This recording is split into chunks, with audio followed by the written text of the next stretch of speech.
Like to go like RPR is a system of daily self-care techniques that aim to give you the resilience to stress, reduce injuries, and improve performance. RPR stands for Reflexive Performance Reset. It's a simple combination of breathing and acupressure. It's practiced by top athletes and special operations military, but it can be done by just about anyone who wants to feel their best and who doesn't want to feel their best. Here to demonstrate some of the techniques, Cal Dietz. He is the head strength coach for women's hockey at the University of Minnesota. Good morning, Cal. Good morning, Lori. Great to be here with you. Who's with you?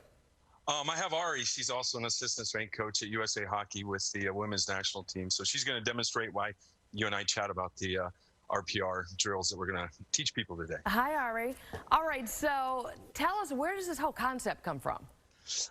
It came from a series of reflexes that are, it's pretty complex, and it was basically manual therapy. But what we've done is switch it over to a series of self-care so that people can do this before, maybe they go to yoga class or they work out. It doesn't replace anything.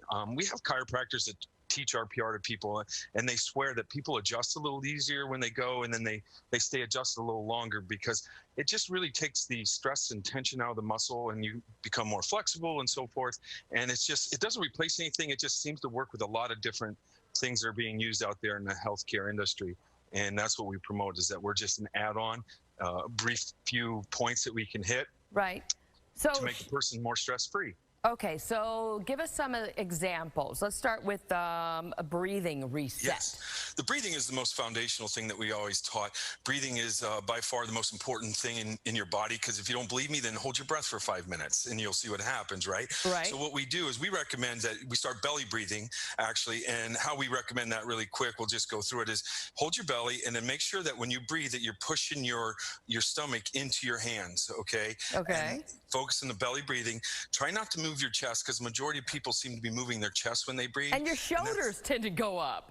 Yeah, right. So, and it's okay to go up at the end, but you first want to fill up your stomach and your belly. And I know a lot of women don't like that feeling. Okay, I find that a lot of my female athletes will even try to suck their stomach in. This is not what we want. And this is how you should breathe most of the time. This is how we want you to breathe when you're doing RPR. So that's the foundational. And then what we do is How long do you hold that, Cal? I'm sorry? How long do you hold it like that? I would hit a couple breaths and then just start your RPR, and then I would recommend breathing like this the whole day. It's been shown to lower your stress levels, keep your heart rate down. It's the way we're designed to breathe, actually. Okay, what about the hip reset? I need to reset my hips. Well, the first thing, if I could jump back, we taught you how to breathe, and now we're going to start the breathing.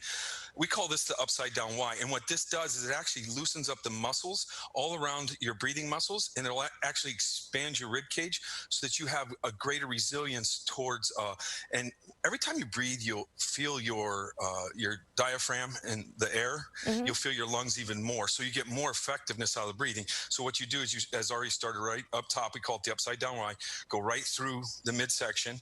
And what you're doing is you're just basically trying to move your thumb about an inch at a time, and then go on to the next spot. Now, you may be a little sore the first time you do it, but that'll dissipate. And then what you do is you follow your ribs. We call it the upside down Y, because the edge of the ribs go right here. And you'll just follow that along the edge. So I would recommend probably 30 to 40 seconds doing that upside down Y, okay? Now, the next one that we recommend is the psoas, which is the hip flexor. It teaches your hip to go here. What we recommend is go to your belly button, go about an inch over and an inch down on both sides. Okay. And then you kind of dig in, and you'll feel maybe some tender points at first with that.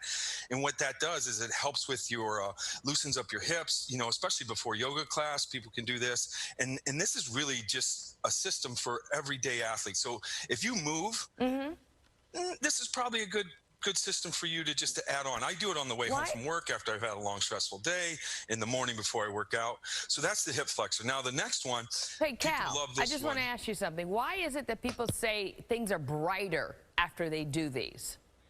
Well, what happens is people are so stressed that their vision becomes a little tunneled. And then when they do this, what transpires is they actually calm themselves down and their vision actually opens up. So that's why they feel the room becomes brighter at times. Oh, okay. All right. Sorry. Yeah. And we're in such stressed world nowadays. Right. It's crazy how stressed we walk around. You know, we should be walking around in the woods when we're driving in traffic, which is 100 times more stressful than a walk in the woods. Especially right now during a pandemic. Exactly. That's our point. That's why we feel this is great. The next thing, the hip with the glutes, and people love this one because this doesn't necessarily hit your glutes, okay, but what this does is activate them. So the main spot is right along the ridge of the skull, where Ari's just going to go along the back there and just rub underneath the skull bone. And she's going to rub that area. And what this does is it actually helps turn your glutes on. Now, it doesn't help firm your glute muscles, but by walking and doing exercise after you do this, it actually activates the glute muscles a little bit more. So this can be a part of your morning routine, really, to just get your day going, to put you in the right headspace and the right physical alignment. Yeah, one of the terms people came up with is I feel like a kid again after I do it, because it just turns everything on. I feel energized, I feel light, and that's one of the big benefits. Can people reach you, Cal, to go through this? Do you offer these? Yes, we first started with coaches, and we've had thousands of coaches use this RPR system. And now we actually, in the next couple of weeks, if the pandemic hadn't hit, we would already had our user course out much cheaper. I think our coaches course is $300 to $500, but the user course is going to be much cheaper for just a normal person or a dad that wants his daughter to do this before soccer practice or something like that, or just a normal person that just wants to feel better during the day.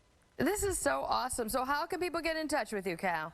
Yeah, our website is reflexiveperformance.com, or you can just Google probably RPR reset, and you'll see our website. It'll come up. All right. Thank you, Cal. Thank you, Ari. Good to have you both on. I'm going to have to try and practice this. No, you're awesome. Thank you.